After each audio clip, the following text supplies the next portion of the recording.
Jonathan Hernández, John Dizania, es autor de cómic independiente y entusiasta de la narrativa en todas sus formas. Autor de Psycho Psycho, Fuerza Ghostar, el fanfic de Arácnido Jr., en colaboración con Amaury Morales como colorista, y actualmente trabaja en su primer cómic impreso, Futuro de los Vampiros. Busca contar historias que sean emocionantes y fáciles de seguir, pero más profundas para aquellos que sepan leer entre líneas, empleando cuanto sea posible todos los elementos propios de la cultura mexicana que han sido poco aprovechados en la ficción, para terminar con obras disfrutables para el público de todo el mundo.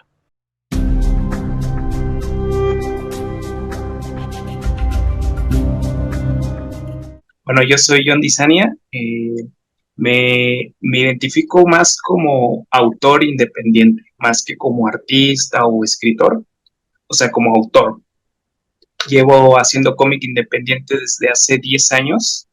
Cuando yo estaba cursando la carrera, yo estudié ingeniería en computación, que igual podrías decir no, pues no tiene mucho que ver, pero a la par de manera autodidacta, pues estudiaba todo lo que yo podía. Era una muy, muy buena época, te estoy hablando de hace unos 10 años, como por 2014, 15, que estaba Festo, habían había mucha exposición a como que había una especie de resurgir de autores independientes y eso me interesó mucho. Entonces, a la par de la carrera, yo también estudiaba eso, ¿no? Y bueno, ahorita sigo en el ámbito indie. Quisiera ya poder publicar en físico y pues no sabría qué más decir, ¿no? Exacto.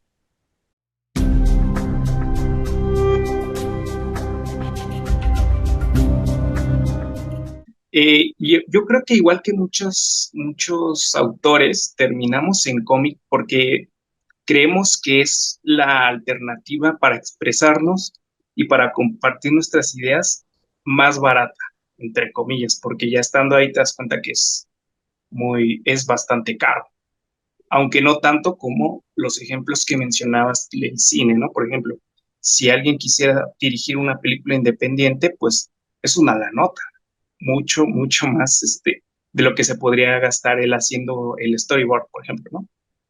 En mi caso, yo lo que quería desde muy chico era dedicarme a dirigir videojuegos, que es la razón por la cual yo elijo estudiar ingeniería en computación. Pero me doy cuenta que, de hecho, contrario a lo que dije hace rato de que era una buena época para el cómic, era una muy mala para los videojuegos en esos años.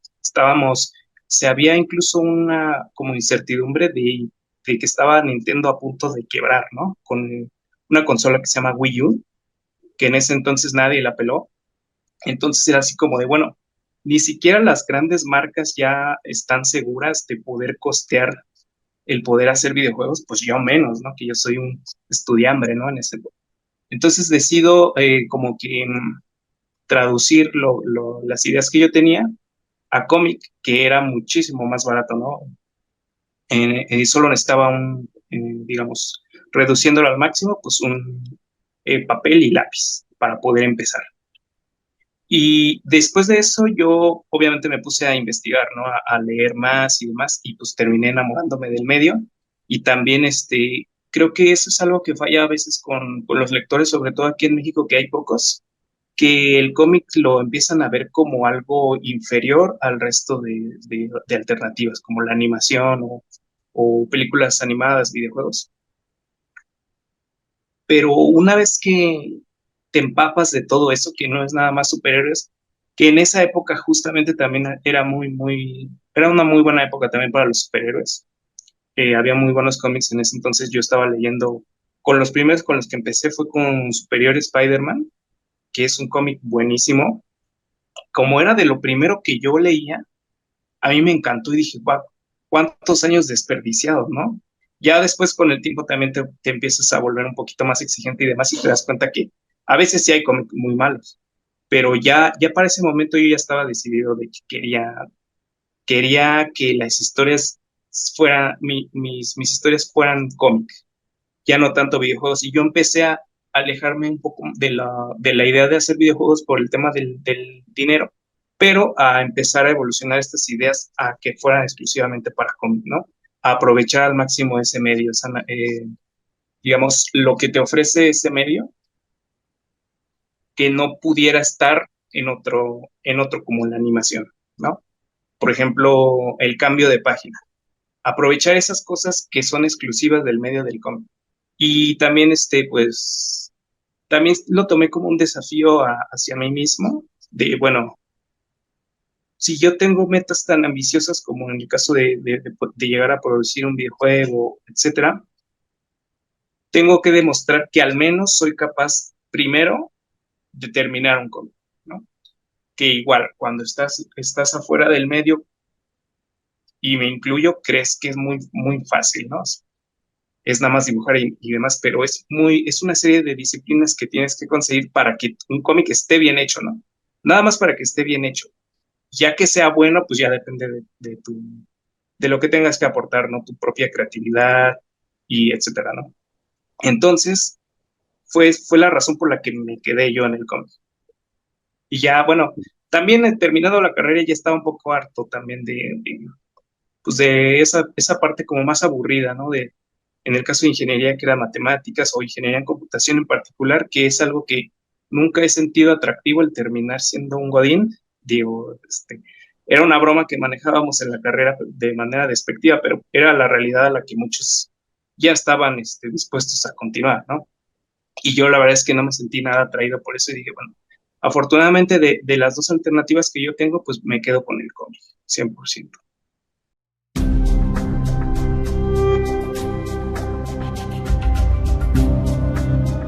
En mi caso, yo pienso que debe haber un equilibrio entre, al final del día, pues es arte, ¿no? Lo que estás haciendo. Y seguir las reglas tal cual para hacer arte, como que le quita la parte artística, ¿no? Entonces, pienso que sí debe haber un momento en el que tú estudies absolutamente todo lo que tenga que ver con el cómic para poder saber cómo hacer un cómic, ¿no? Narrativa, perspectiva, anatomía, escritura también, composición, pero no hay que casarse con la idea de que así se deben hacer los cómics. Entonces pienso que sí debe haber un equilibrio en el que tú tienes que estudiar todo lo que mencioné para saber cómo traducir tu arte con esas herramientas. En el caso de una escuela, pues pienso que al igual que cualquier otra carrera o otra escuela, pues debe tener ese temario, ¿no? El temario de la composición, el temario de la perspectiva, anatomía, escritura, ¿no? Hablando de una escuela únicamente de narrativa y que se enfoca a los cómics, que puedas estudiar eso de manera profesional, ¿no? Cómo hacer un buen cuento, cómo hacer una historia que es un plot twist, que debe tener un personaje, ¿no? Pero algo que yo aprendí o de lo que me di cuenta cuando estaba estudiando yo por mi cuenta es que ya años después, cuando volvía a mis primeros cómics, yo me di cuenta que sí estaban mal hechos, pero se sentían más genuinos y más originales que los últimos que yo ya hacía, digamos que siguiendo todas las reglas, ¿no? En el caso de mis primeros cómics, que a veces no respetaba los límites del panel. Y casi siempre muchas de mis escenas los personajes estaban flotando por ahí, ¿no? O los mismos paneles tenían formas extrañas, no eran cuadrados. Yo me había olvidado de esa parte, porque estaba como muy, muy enfocado en hacer un cómic, sobre todo en ese momento que estaba estudiando los cómics de superhéroes, cómo se hacían, ¿no? Pero yo no estaba haciendo cómic de superhéroes, yo estaba haciendo cómic de otras cosas. Y me di cuenta que estaba como desperdiciando esa parte de que tiene cada autor para aportarle a los cómics, ¿no? Entonces pienso que como te digo, debe haber un equilibrio entre saber hacer las cosas y lo que, lo que no hay escrito, de lo que no hay regla y lo que tú tienes para aportar al cómic, un poco pues sería romper eso, ¿no? Romper las reglas que estuviste estudiando todo digamos, ese podría ser tal vez el semestre final de esta escuela ficticia de cómic, en el que te dicen, olvídate de todo lo que aprendiste para tú, o sea, como tú interpretas que debe estar bien hecho un cómic y que sea algo que definitivamente solo tú puedas hacer. que no se vea como que estás maquilando.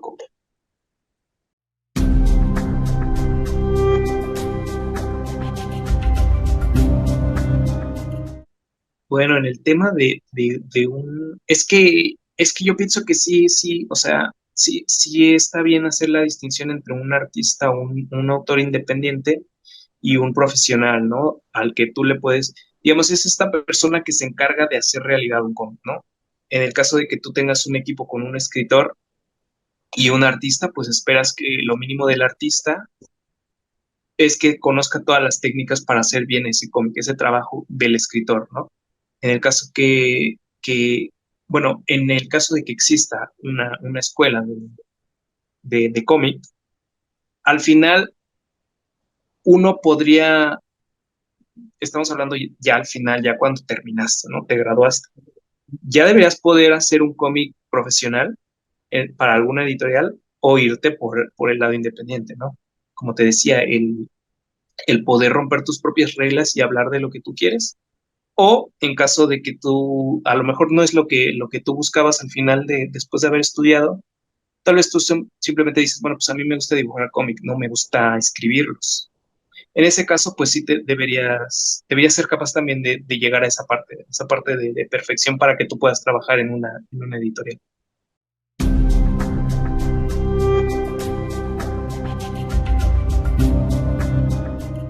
Bueno, pues mi influencia más grande artísticamente es un artista japonés que se llama Tetsuya Nomura, que él hace el arte para varios videojuegos de Final Fantasy.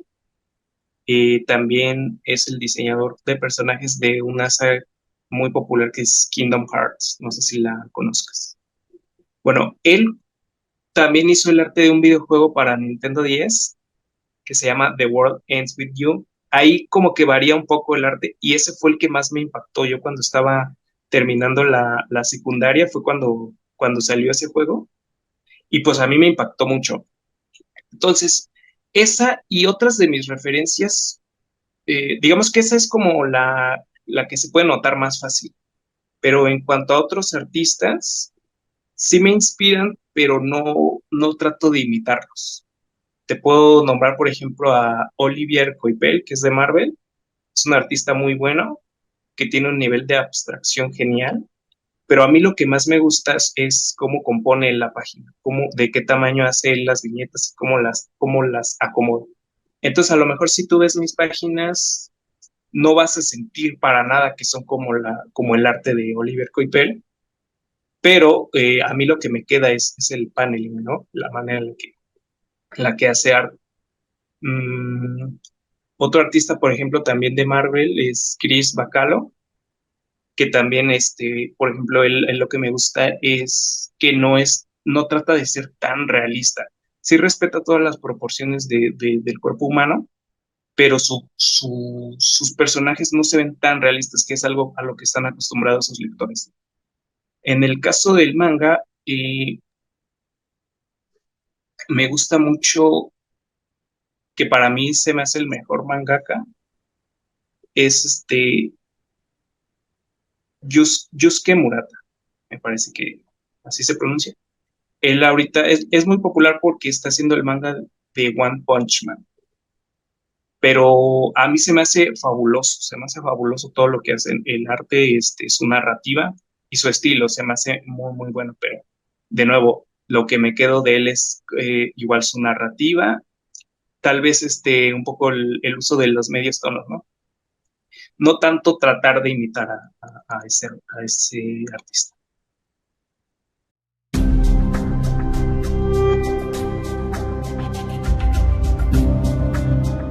Yo ahorita tengo cuatro que me gusta presumir que están publicadas, repito, no están terminadas, pero igual tengo cómics bastante feos que andan por ahí también, de los que ya a veces ni me acuerdo que existen. Esos no importa. Los que tengo ahorita son Psycho Psycho, que está en Webtoon.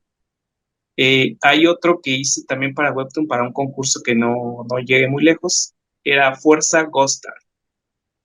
Ese también me gusta. Ese fue de mis primeros intentos. Se ve un salto muy, muy grande de estilo, porque fue el primero, el Psico-Psycho, digamos que yo estaba experimentando. Ya cuando llego a Fuerza Gostar, digamos que ahí yo ya estaba en busca de un estilo, un estilo así, que funcionara tanto para manga y para cómic. El otro fue en colaboración con un compañero ahí me parece que es de Oaxaca, se llama Mauri Morales. Lo conocí igual gracias a otro amigo artista que conocí también en línea. Y entre él y yo, bueno, le platiqué que yo tenía una historia de un fanfic de un superhéroe de Marvel que está súper olvidado, que es el Arácnido Junior, y le gustó y pues lo coloreó. De esa me siento muy orgulloso porque me parece que es un cómic muy decente y ha recibido muy buenos comentarios. Entonces, ese me gusta presumirlo también. Tengo también el que estoy trabajando ahorita, que se llama Futuro de los Vampiros, que ese es lo que más genuino siento, así de lo que estoy aplicando todo lo que he aprendido y lo que se podría decir que ya ese es mi estilo. O sea, ese es, ya de ahí nada más queda mejorar y mejorar, pero ese es como de, bueno, sabemos que esto lo hizo John Design, ¿no?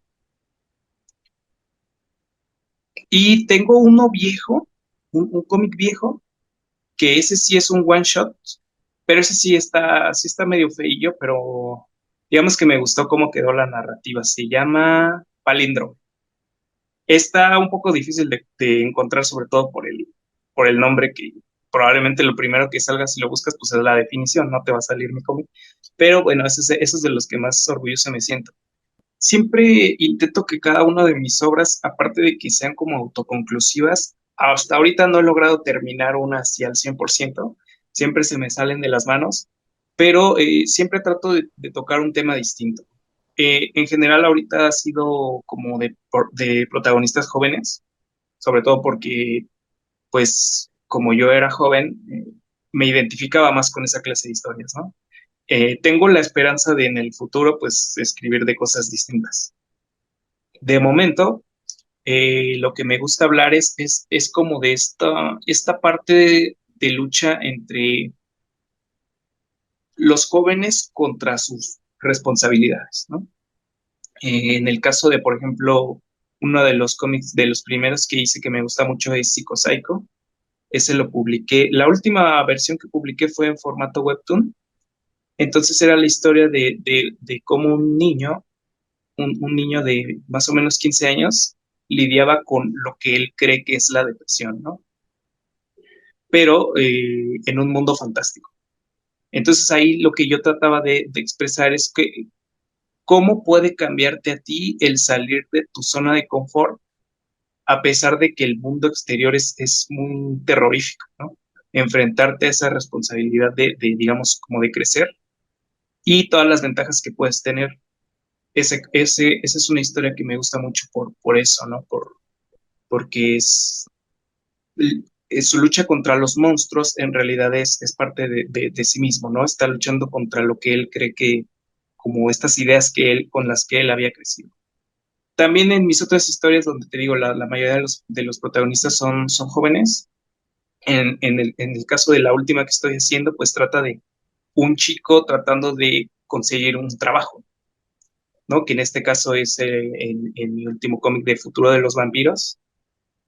Ahí trata de cómo un joven, eh, en general, a grandes rasgos, puedes decir, bueno, es un chico que está matando vampiros, ¿no? Muy de shonen japonés.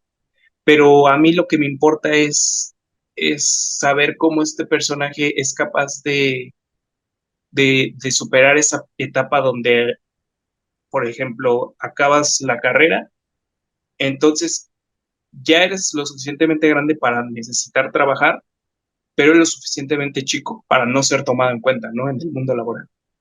Entonces, ¿cómo lidia con eso, no? Esa es la clase de cosas que ahorita me interesa hablar.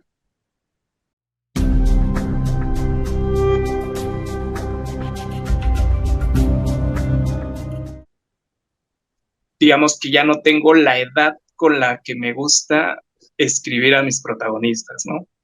Que es por ahí de los 15, 17 años. Y pues bueno, ya crecí y te digo, yo empecé cuando estaba en la carrera que tenía por ahí como 20 años que yo empecé a interesarme por hacer bien el cómic. Entonces, de ahí para este momento, pues ya a veces, pues tengo que pensar, ¿no? En otras cosas menos idealistas para mí, pero que a veces, pues cuando veo a mis personajes, pues sí es como de, qué envidia, ¿no? Quisiera poder tener 17 años otra vez como tú y ponerme ahí a matar vampiros o algo así, ¿no?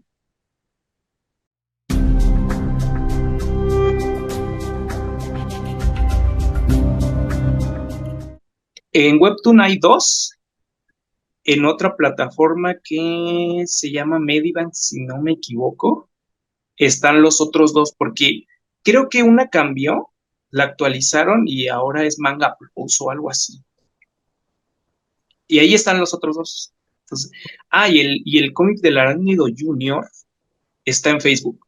Ese está en la página de Facebook de Disania Comics. Ahí se puede leer.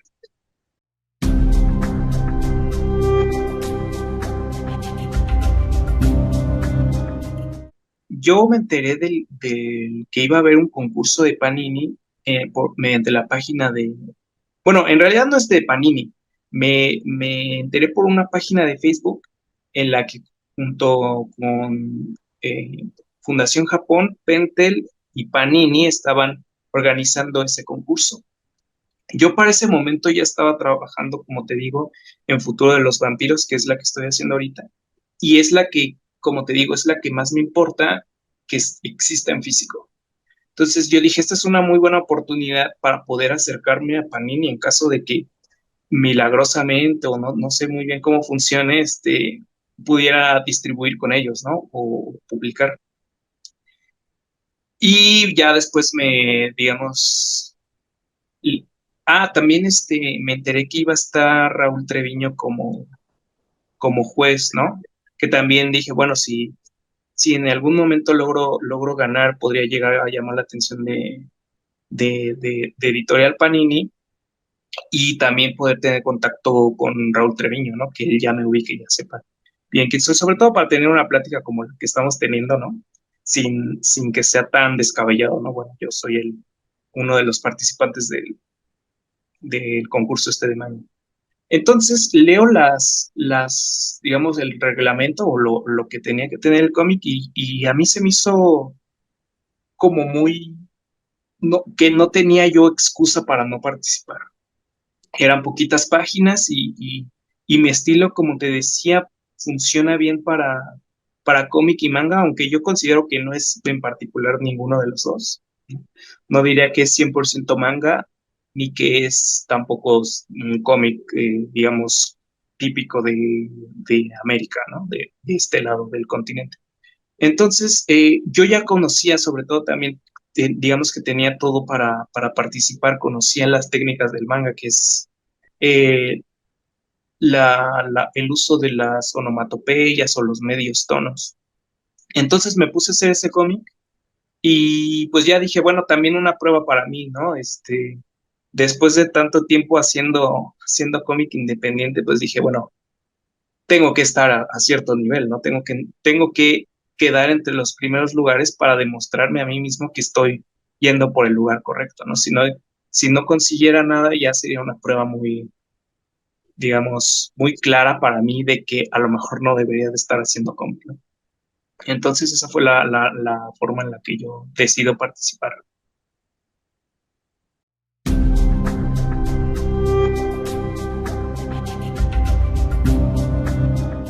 Bueno, el agua fría de Tlaloc, para mí, pues fue muy obvio. Fue un momento en el que yo me senté y dije, bueno, con qué historia voy a participar? Y dije, necesito algo con lo que los mexicanos se hubiesen sentido identificados, no importa la época. Entonces yo dije, bueno, una de las cosas que nos caracteriza es el poner a tender nuestra ropa en las azoteas, ¿no? O a lo mejor en el patio, ¿no? Pero nuestras casas en México usualmente pues no están, digamos que están abiertas, ¿no? O sea, no vivimos con tejados o algo que nos impida llegar a la cima de nuestra casa. Entonces, eso cuando llueve, pues muchas de tus cosas se mojan, ¿no? Ya sea, inclusive algunos hasta la mascota, ¿no? Se les moja. Algo de lo que yo sentía que era muy divertido y muy interesante hablar es ese momento en el que descubres que está lloviendo y tú tienes toda tu ropa tendida, ¿no? Entonces, como yo le había dado una lectura rápida a las bases del concurso, me equivoqué y yo creí que era una historia que demostrara un problema a través del tiempo, ¿no? No tanto una historia independiente, sino una historia que se repitiera a lo largo de las etapas de México para demostrar las distintas etapas del país, ¿no? Entonces a mí eso fue como, esa historia fue la que se me ocurrió de poner un poco cómo era México antes de ser México, ¿no? En la época prehispánica, pero que también en algún momento, pues, Tlaloc les jugara esto de empezar a llover cuando tenían ahí sus taparrabos tendidos o no sé, la verdad es que no sé ahorita cómo le llaman a su ropa, ¿no? A todo. Y lo mismo pasó seguramente durante la época de la Revolución, seguramente tenían ahí su ropa tendida y les llovió, ¿no? Y es algo que pues a mí también me pasó, ¿no? En la época actual, en la que estaba de repente lloviendo y yo tenía que estar desde abajo de la casa donde antes vivía en la casa de mi abuela y eran 2 pisos, ¿no? Entonces tenía que correr ahí hasta llegar a la cima y poder quitar la ropa.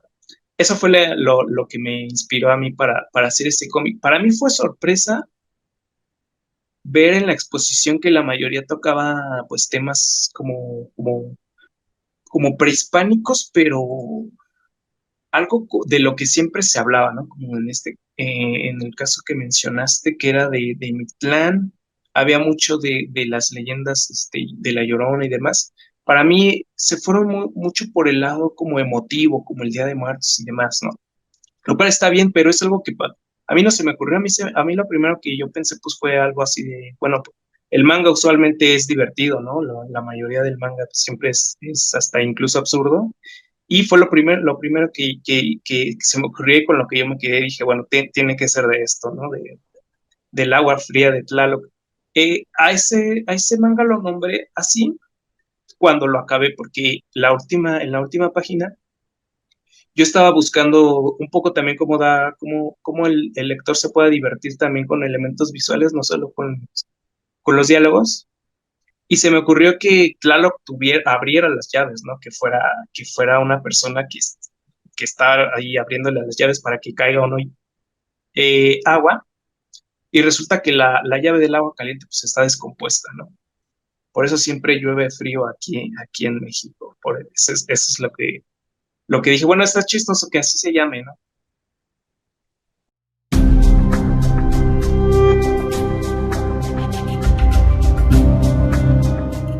Bueno, a nivel local yo creo que hay poquita oferta, pero también hay poca demanda.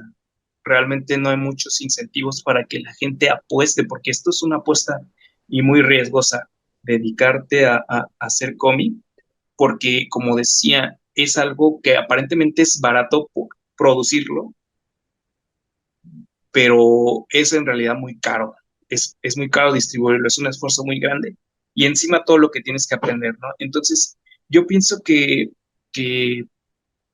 la poca oferta que hay, los pocos autores que hay, para mí pues son héroes. Yo pienso que cualquier cómic ya terminado, impreso, que está en algún lugar para consumir, ya sea en una convención o algo así, es un esfuerzo muy grande. El problema es que hay muy pocos lectores también. Entonces, en cuanto a la oferta local, a veces no tiene un nivel muy profesional o muy llamativo, precisamente por esto, porque es muchísimo esfuerzo el que le tienes que poner y mucho empeño que no estás seguro de que vaya a ser redituable, ¿no? Entonces, muchos de estos autores, y me incluyo, pues hacemos sacrificios. A veces muchos, si no es que la mayoría tienen otros trabajos, se dedican a otras cosas y en su poco tiempo libre es el que le dedican a los cómics.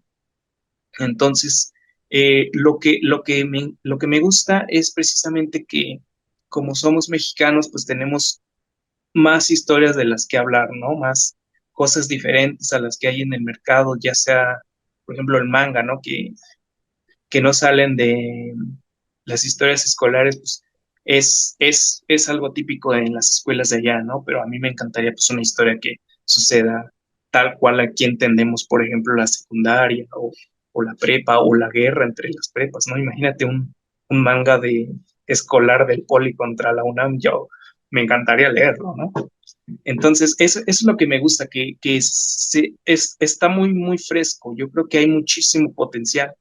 El problema y lo que no me gusta es que aquí como no hay industria, todo es independiente, pues hay muchísimo sacrificio el que se tiene que hacer para poder. Entonces, a lo mejor hay muchísimo talento, pero ese talento, ese gran autor, pues está trabajando en otra cosa, ¿no? Porque pues no se puede dedicar a eso.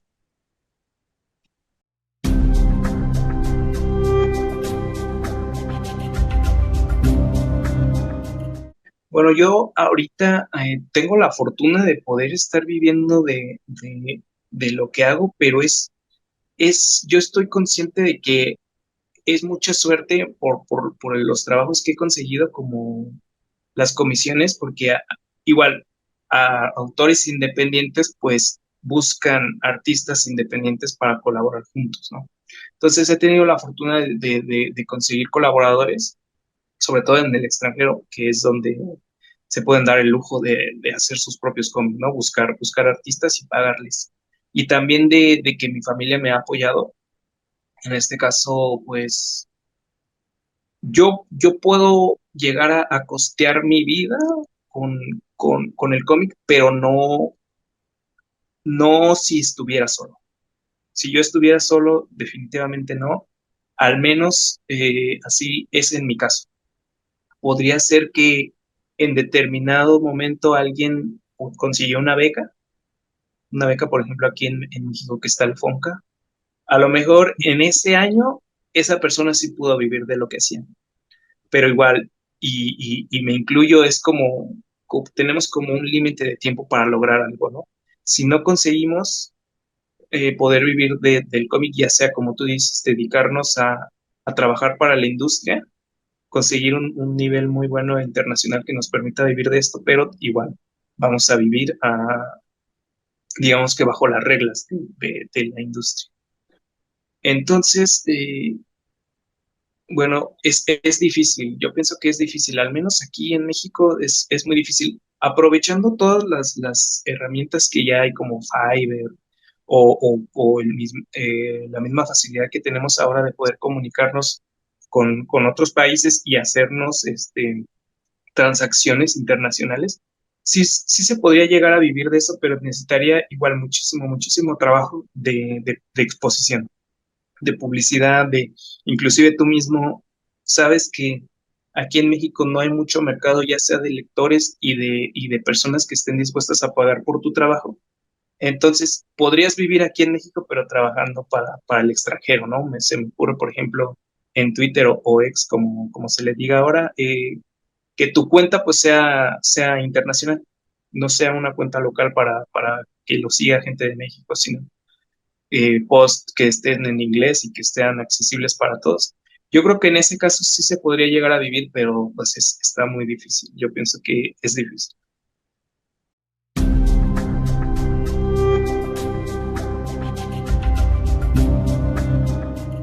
Bueno, a mí lo que más, con lo que me quedo, bueno, lo primero, lo que más te impresiona es el arte, ¿no? Siempre es el arte lo que que te hace quedarte ahí. Pero no creo que sea lo más importante. Para mí, al menos, es que se sienta genuino, que se sienta como muy, algo que vale la pena leerse porque solo lo pudo haber hecho esa persona. Probablemente, también su estilo, su forma de contarte la historia, ¿no? La narrativa que está usando. Si yo veo una narrativa pues un poco aburrida, ¿no? De puros paneles, a lo mejor todos del mismo tamaño, y que cada página tenga la misma cantidad de paneles, pues a mí me habla un poco de que va a ser algo aburrido, ¿no? En mi caso, También qué tanto es capaz de romper las reglas el autor sin, sin destruir su propia narrativa, ¿no? Entonces ahí tenemos una serie de elementos que a mí me harían, pues, quedarme con ese cómic, ¿no?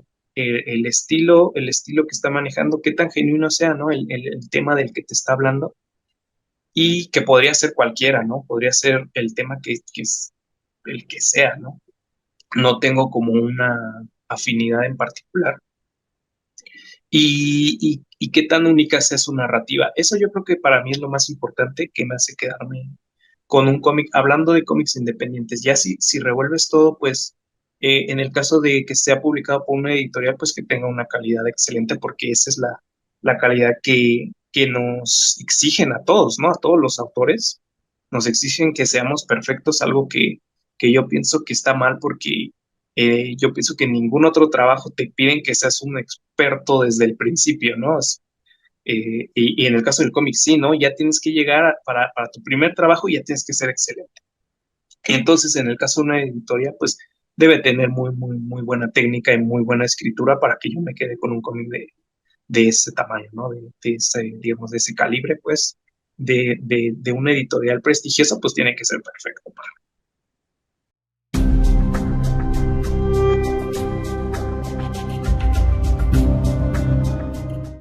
Hay un cómic se llama PTSD, ¿no? Que es el PTSD, que es esta como trastorno que te da después de haber sufrido como un evento traumático.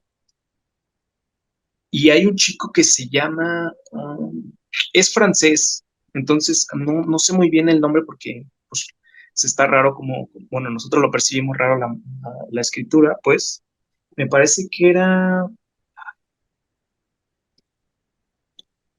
no me acuerdo, algo como Guille algo. Ese cómic me encanta porque tiene un estilo muy raro, o sea, no es algo que estés acostumbrado. Es un poco caricaturesco, pero el tema que trata es muy serio, ¿no? En este cómic la protagonista regresa como de la guerra a su ciudad, que también es una ciudad ficticia. Está muy padre porque se siente muy viva la ciudad, como un poco como las escenas que había en Akira o en la misma peli de Ghost in the Shell, la batalla que hay en Ghost in the Shell en la ciudad. Te recuerda mucho a eso, pero con este estilo cartoon y aparte ese tema de estrés postraumático y tiene escenas muy buenas, muy buenas en un estilo muy de caricatura. Entonces, ese lo recomiendo mucho. Otro, por ejemplo, King of Spies.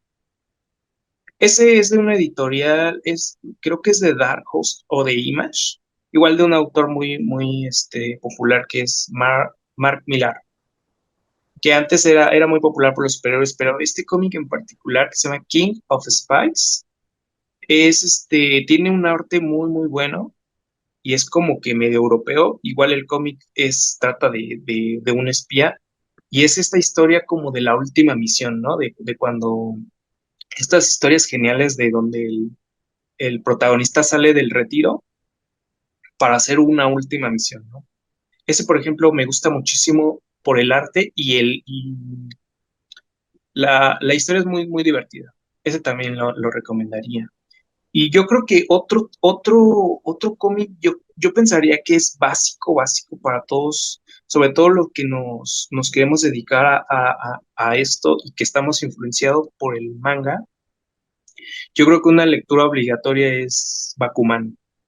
Bakuman, que es de Shonen Jump, o sea, una editorial muy grande, y que a mí me tocó en la mejor época, cuando yo estaba apenas empezando a hacer cómic indie y saber cómo funcionaba la industria ya, digamos, choncha, también me abrió mucho los ojos. A veces incluso puede que un cómic quede mal, pero no es culpa de los autores, ¿no? Es culpa del mismo editor o algo así. Entonces, yo creo que esa sería también una básica. Yo recomendaría mucho Bakuman también.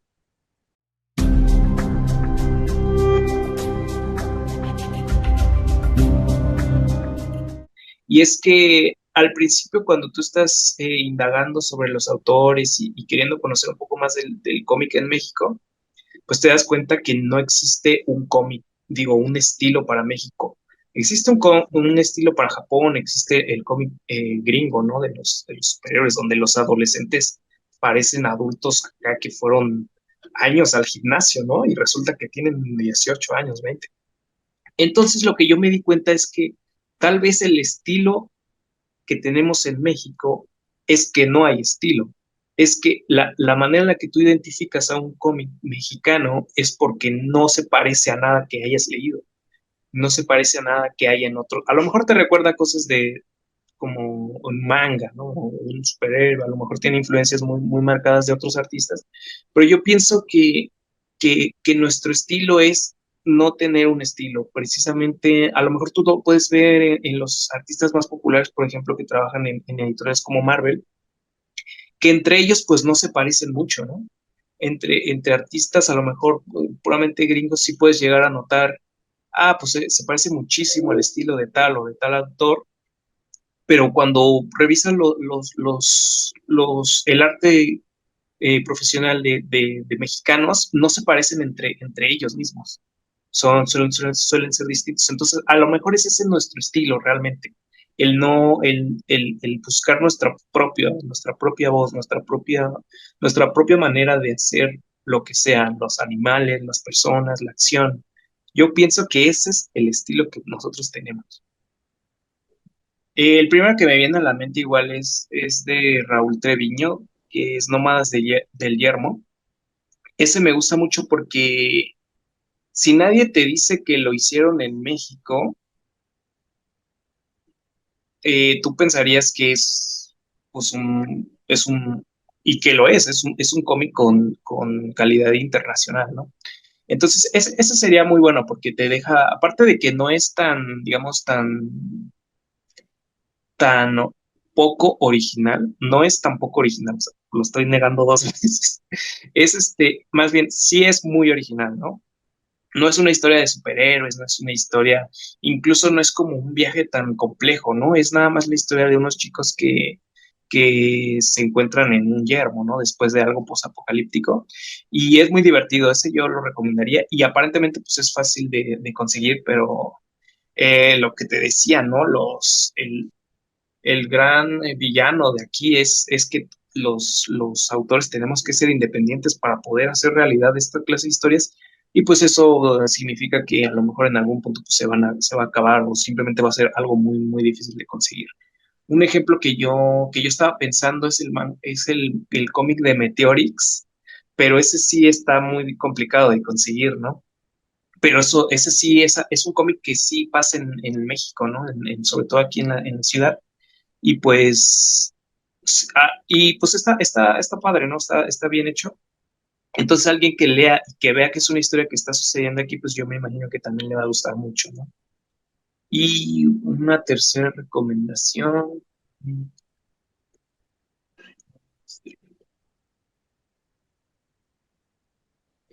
Está también Ultra Pato, que también se puede conseguir, es de Edgar Delgado, y ese también tiene muy, muy buena calidad, ¿no? Ya se siente más como un cómic americano, ¿no? Muy, muy publicable, tiene una calidad muy decente que también podría llegar a sorprender a un lector que no sea tan clavado como nosotros y diga, wow, esta clase de cómics pues, se puede hacer aquí en México.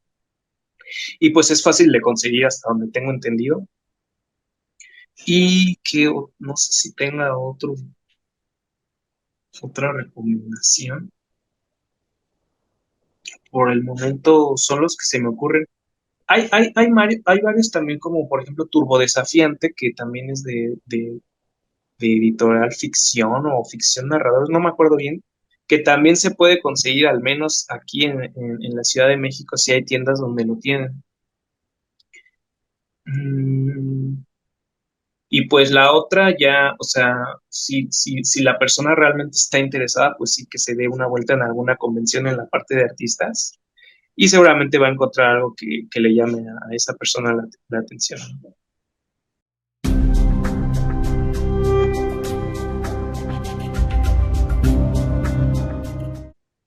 En cuanto a la crítica, yo pienso que siempre tiene que ser bienvenida, ¿no? Y estamos también ahorita como que acostumbrados a que también la gente, o en este caso los lectores, porque simplemente porque no les gustó, te lo hagan saber y eso ya cuenta como crítica y no es así. Lo que pienso que se debe tomar en cuenta sobre todo porque el chiste siempre es mejorar, el chiste siempre es mejorar, no tomártelo personal, ¿no? Si alguien te dice por qué no le gustó y consideras que es algo que tú, algo en lo que tú puedes mejorar, por ejemplo, te pueden decir, oye, no me gustó tu estilo. Bueno, eso no es una crítica, ¿no? Pero si te llegan a decir, oye, no me gustó que dibujaras tan mal a los músculos, por ejemplo. Esa clase de crítica, pues sí, sí, sí te la tienes que quedar y sí tienes que escucharla, ¿no? No me gusta a mí la idea de que estés exento de eso, ¿no? De que tú a lo mejor como autor independiente digas, bueno, pues estas son mis reglas, ¿no? Por eso no estoy en una editorial. No, no creo que sea, no creo que deba ir por ese lado, sino cuando realmente yo pienso que una crítica no deberías como ponerle cara, no viene de alguien, viene sola, simplemente es la crítica. Oye, eh, alguien me dijo que dibujo mal los edificios. No me importa quién haya sido. Lo que me importa es que ahora me doy cuenta que están mal dibujados, ¿no? O qué puedo hacer para que eh, pues esté bien, ¿no? Para que esté bien hecho, ¿no? No tanto, como te digo, no hay que tomárselo personal. Entonces yo creo que todas las críticas en ese sentido pues, son válidas y te las tienes que tomar y sirven para mejorar, ¿no? No creo que haya excusa para una crítica bien hecha, con sentido, que la ignores. Yo pienso que no hay espacio para eso.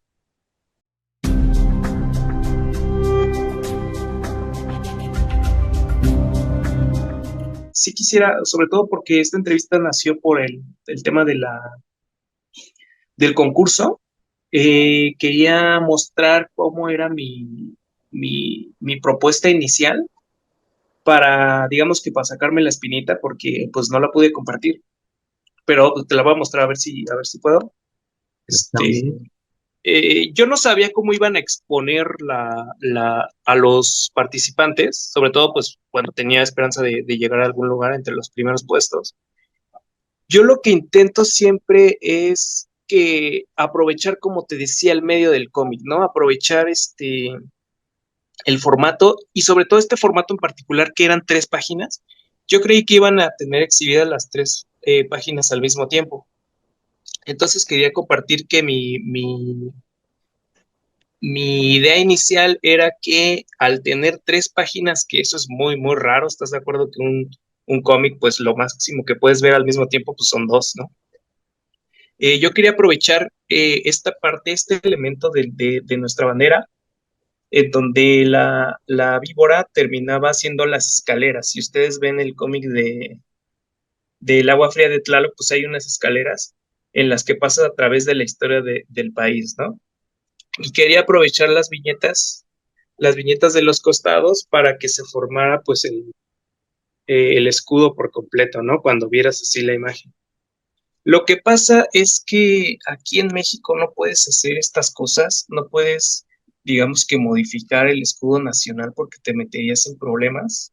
Entonces, pues yo descarté esto, pero quería compartirlo y quiero que también que se queden con esa idea de poder aprovechar al máximo el formato y el formato del cómic en particular, que es de lo que estamos hablando, ¿no? Eh, ya después, pues fue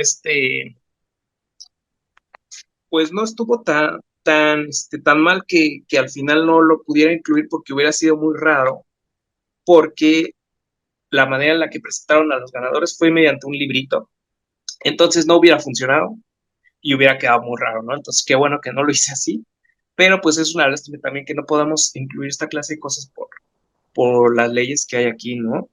Es algo que yo no sabía, que es mejor no meterse en estos problemas, ¿no? A lo mejor sí hay oportunidades en las que puedes a lo mejor meter la bandera o algo así, pero es mejor evitarlas. Entonces, bueno, quería compartir eso para esto del concurso del manga.